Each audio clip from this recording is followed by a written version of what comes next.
ایک صحابی ہے طلحہ بن برا، طلحہ بن برا ایسے دوڑتے ہوئے آئے، حضور کو دیکھا، ایسے دیکھ کے کھڑے ہو گئے،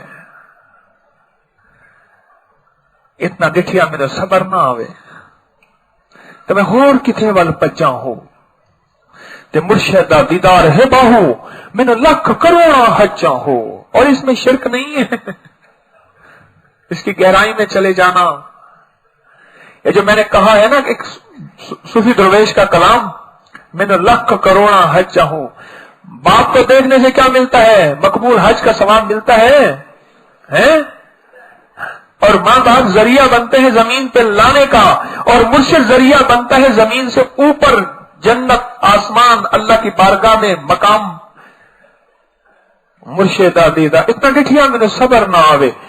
طلحہ بن برا رضی اللہ عنہ صحابی ایسے آئے، تشریف لائے اور آ کے چہرہ انور کا دیدار ایسے دیکھتے رہے، پھر دیوانگی کی آہ میں لپٹ گئے اور فرمانے لگی یا رسول اللہ، عرض کرنے لگی یا رسول اللہ صلی اللہ تعالی علیہ وسلم کوئی حکم فرمائے، آج ایسا کہ میں بس ویسے کر دوں، ویسا حکم فرمائے، آج ایسا کوئی حکم فرمائے میں ویسا کر دوں، بالکل ویسے کر دوں، کوئی ایسا حکم فرمائے، آج کوئی ایسا حکم فرمائے میں ویسے کر دوں۔ آپ نے اس کو دیکھا نا، لوہا گرم ہے، فرمایا اچھا جا اپنے والد کو جا کے قتل کر دے، اپنے والد کو جا کے قتل کر دے۔ اللہ، تیرے در کا جو بھی فقیر ہے وہی دو جہاں کا امیر ہے۔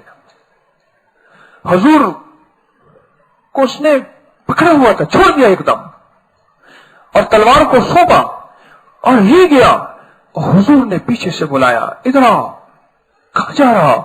آقا آپ نے فرمایا والد کو قتل کر دے، فرمایا بیٹھ جا، میں صلہ رحمی کے لیے آیا ہوں، صلہ قطع رحمی کے لیے نہیں آیا، میں رشتوں کو ملانے کے لیے آیا ہوں، رشتوں کو توڑنے کے لیے نہیں آیا۔ پر ایک بات ہے کہ طلحہ بن برا کامیاب ہو گیا، اپنے عشق میں کامیاب ہو گیا۔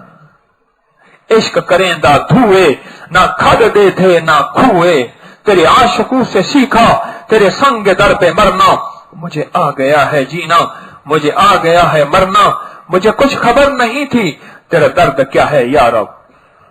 بس عشق عشق۔ طلحہ بن برا رضی اللہ عنہ عشق میں کامیاب ہو گیا۔